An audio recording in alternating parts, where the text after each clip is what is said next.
Do you remember the feeling of walking into a classroom and knowing exactly what kind of day it was going to be? The scent of chalk dust mixed with the musty smell of old textbooks, the sound of the bell ringing sharply, signaling the start of another school day. If you went to school in a certain era, those memories are etched deeply into your mind, like scars from another time. Back then, education wasn't a cozy, comforting experience. It was harsh, cold, and unrelenting. But somehow, we survived it. We didn't just survive, we lived to tell the stories. And today, we're diving deep into those memories, unraveling the truths about what it was really like to be a student in the past.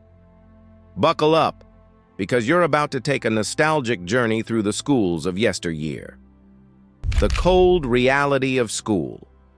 Imagine stepping into a classroom, your breath visible in the air as you pull your coat tighter around your shoulders. The radiator, the only hope for warmth, is doing its best to combat the winter chill, but it's a losing battle.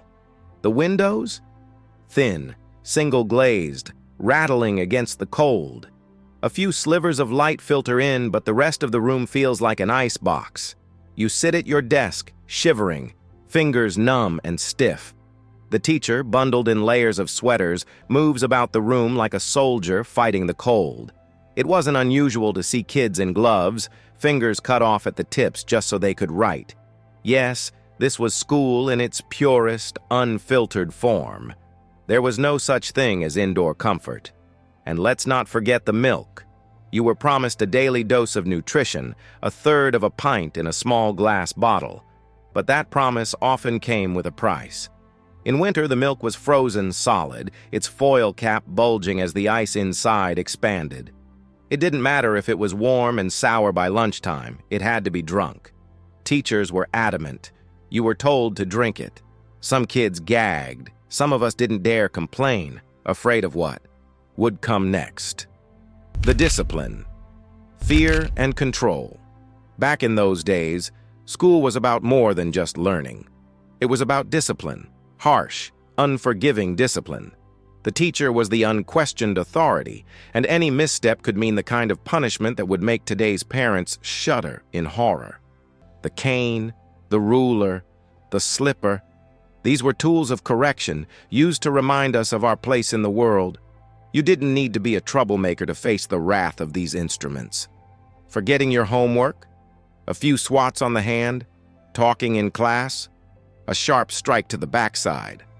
The pain was immediate. The redness on your skin was only a temporary reminder, but the humiliation, that stuck with you. Some of the teachers, particularly the PE instructors, seemed to take a strange pleasure in delivering these punishments. The plimsoll, a rubber-soled gym shoe, became a symbol of control. The whack of it against the backside felt like a badge of shame that every kid had to wear at some point. There were other subtler forms of discipline too. The endless writing of lines. I must not speak in class. I must not forget my homework. Pages and pages of repetition until your hand ached, the cramping burning into your memory. Some kids didn't even need to be punished for their mistakes. The mere threat of punishment was enough to keep everyone in line. The teacher would stand, silently surveying the room, the weight of their gaze heavy and unyielding. You were always on edge. The unspoken classroom. Wars, there was no such thing as privacy in those days, no safe spaces to retreat to when things got tough. The classroom was a battlefield, and the teachers were the generals, dictating every move. It wasn't just the punishments you feared, it was the humiliation. Kids had their own personal battles, fought in silence.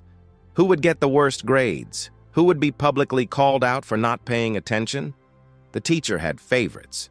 There were kids who always seemed to get a break, who never seemed to face the consequences for their actions. Then there were the rest of us. We learned early on that being at the bottom of the class didn't just mean bad grades, it meant bad treatment. It didn't help that parents were more likely to back the teacher than listen to their own children. If you got hit at school and complained at home, you'd often find yourself in even more trouble. The system worked, and it worked on the principle that teachers knew best. Their authority was never questioned. This was the harsh reality we faced every single day. A lesson in survival. But in the midst of all this, something else happened. We learned how to survive. We learned how to navigate the icy classrooms, how to keep our heads down when things got tough.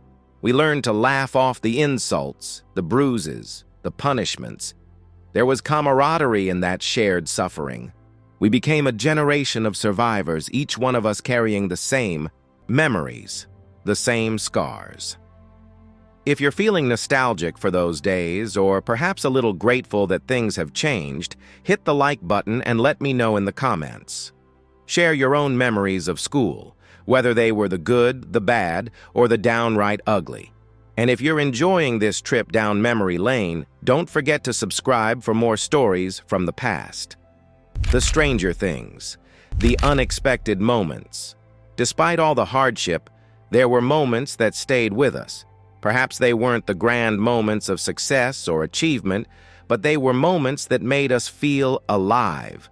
Like the rare days when the sun came out and warmed the freezing classrooms just for a little while, or the rare teacher who seemed to care, not just about your grades, but about you as a person. Then there were the playgrounds. Bullying, yes, but also the raw, unfiltered drama of childhood. There were fights behind the bike sheds, of course. Physical, emotional, sometimes brutal. But in between those moments of chaos, there were the games, the laughter, the jokes, the moments of escape. It wasn't perfect, but it was ours. The fear of failure. But let's not sugarcoat it. For many, school was a series of constant failures. From the moment we walked into the classroom, we were placed in categories: the A stream, the B stream, the C stream. You were labeled before you even had the chance to show who you truly were. If you weren't considered bright, you were left to fend for yourself. The worst part? Everyone knew it. The shame was palpable. What made it worse was how these labels stuck with you. Your whole future seemed determined by a few grades, a few decisions made when you were too young to know better, and no one ever let you forget where you stood. Looking back, it's hard not to think about how much has changed. School today is far from perfect, but it's nothing like it was back then. The strictness, the cruelty, the lack of empathy, those things have no place in the classrooms of today. Yet while we've made strides, those memories still linger. They're a part of us. They shaped us into who we are. We learned about survival, about resilience, about strength. And those lessons? Those are the ones that stayed with us. The legacy of the past. So the question is, what did we really learn back then? Was it about the subjects we studied? Or was it about life itself? The friendships we forged, the battles we fought, the memories we carry, all of these things shaped us in ways we didn't even realize at the time. Looking back now, it feels like a different world. A world where every mistake had consequences, where the cold classrooms seemed to reflect the coldness of the system itself. But it's also a world where we learned to rise above it. And maybe, just maybe, that's the real lesson we were meant to take away. If this trip down memory lane has sparked something in you, something nostalgic, something reflective, leave a comment below. Let's keep the conversation going. Share your own stories, your own memories. And remember, the past, no matter how tough, has a way of shaping the future. If you haven't already, make sure to subscribe for more tales like this. And share this video with someone who grew up in those days, because sometimes it's good to remember where we came from. After all, those memories are what make us who we are today. Relive your cherished memories. Watch our video now and take a journey down memory lane. Don't miss out. Like, comment, and subscribe to stay connected and be a part of this nostalgic experience.